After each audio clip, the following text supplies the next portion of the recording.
السلام علیکم۔ بنی اسرائیل کے زمانے میں ایک مرتبہ قحط پڑ گیا۔ مدتوں سے بارش نہیں ہو رہی تھی۔ لوگ حضرت موسیٰ علیہ السلام کے پاس گئے اور عرض کیا، یا کلیم اللہ، رب تعالیٰ سے دعا فرمائیں کہ بارش نازل فرمائے۔ چنانچہ حضرت موسیٰ علیہ السلام نے اپنی قوم کو ہمراہ لیا اور بستی سے باہر دعا کے لیے آ گئے۔ یہ لوگ 70,000 یا اس سے کچھ زیادہ تھے۔ موسیٰ علیہ السلام نے بڑی عاجزی سے دعا کرنا شروع کی، میرے پروردگار، ہمیں بارش سے نواز، ہمارے اوپر رحمتوں کی نوازش کر۔ چھوٹے چھوٹے معصوم بچے، بے زبان جانور اور بیمار سبھی تیری رحمت کے امیدوار ہیں۔ تو ان پر ترس کھاتے ہوئے ہمیں اپنی دامن رحمت میں جگہ دے۔ دعائیں ہوتی رہیں مگر بادلوں کا دور دور تک پتہ نہ تھا۔ سورج کی تپش اور تیز ہو گئی۔ حضرت موسیٰ علیہ السلام کو بڑا تعجب ہوا۔ اللہ تعالیٰ سے دعا کے قبول نہ ہونے کی وجہ پوچھی تو وحی نازل ہوئی، تمہارے درمیان ایک ایسا شخص ہے جو گزشتہ 40 سالوں سے مسلسل میری نافرمانی کر رہا ہے اور گناہوں پر مصر ہے۔ اے موسیٰ، آپ لوگوں میں اعلان کر دیں کہ وہ نکل جائے، کیونکہ اس آدمی کی وجہ سے بارش رکی ہوئی ہے، اور جب تک وہ باہر نہیں نکلتا بارش نہیں ہوگی۔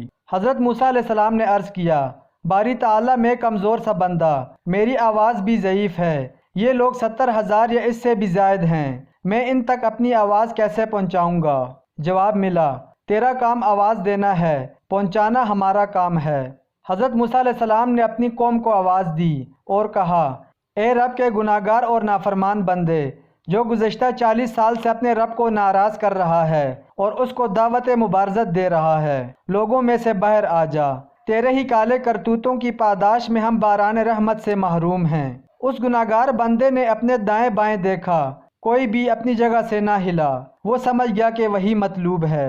سوچا کہ اگر میں تمام لوگوں کے سامنے باہر نکلا تو بے حد شرمندگی ہوگی اور میری جگہ ہنسائی بھی ہوگی، اور اگر میں باہر نہ نکلا تو محض میری وجہ سے تمام لوگ بارش سے محروم رہیں گے۔ اب اس نے اپنا چہرہ اپنی چادر میں چھپا لیا، اپنے گزشتہ افعال و اعمال پر شرمندہ ہوا اور یہ دعا کی، اے میرے رب، تو کتنا کریم ہے اور بردبار ہے کہ میں 40 سال تک تیری نافرمانی کرتا رہا اور تو مجھے مہلت دیتا رہا، اور اب تو میں یہاں تیرا فرمانبردار بن کر آیا ہوں۔ میری توبہ قبول فرما اور مجھے معاف فرما کر آج ذلت اور رسوائی سے بچا لے۔ ابھی اس کی بات پوری نہیں ہوئی تھی کہ آسمان بادلوں سے بھر گیا اور موسلا دھار بارش شروع ہو گئی۔ اب حضرت موسیٰ علیہ السلام نے دوبارہ عرض کیا، یا الہی، آپ نے بارش کیسے برسانا شروع کر دی؟ وہ نافرمان بندہ تو مجمع سے باہر نہیں آیا۔ اللہ تعالیٰ نے فرمایا، اے موسیٰ، جس کی بدولت میں نے بارش روک رکھی تھی، اسی کی بدولت اب بارش برسا رہا ہوں، اس لیے کہ اس نے توبہ کر لی ہے۔